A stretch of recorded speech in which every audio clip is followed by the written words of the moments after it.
Police say the children of deceased Marokopa fugitive Tom Phillips will have extensive support.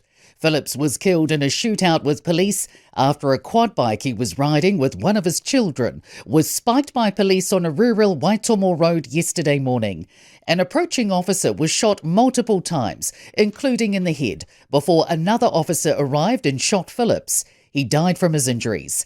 Following a large manhunt, the remaining two children were found at a campsite 2 kilometres from the area where Phillips died.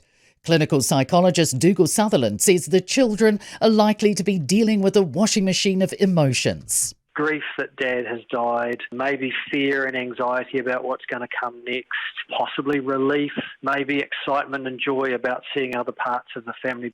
The injured officer remains in Waikato Hospital and is facing a number of surgeries. Primary school teachers have voted to reject the government's latest collective agreement offer. NZEI members say it fails to meet cost of living pressures or deliver the support they and their students need. Meanwhile, the Secondary Teachers Union is recommending their members reject their latest pay offer. PPTA members are voting on the offer until Thursday. New Zealand First's policy of compulsory KiwiSaver contributions paired with tax cuts could cost the government up to $28 billion a year in lost revenue.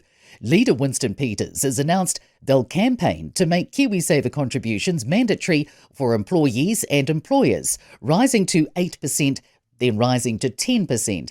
He says KiwiSavers and employers will receive tax cuts to cover the increases, but couldn't confirm the exact costs.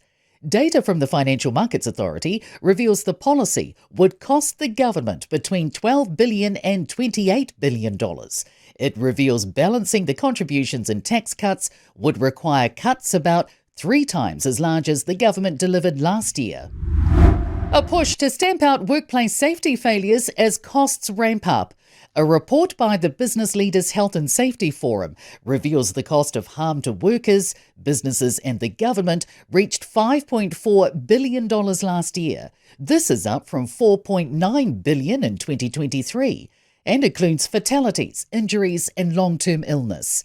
New Zealand Institute of Safety Management spokesperson Mike Cosman says business owners know they need to own this issue.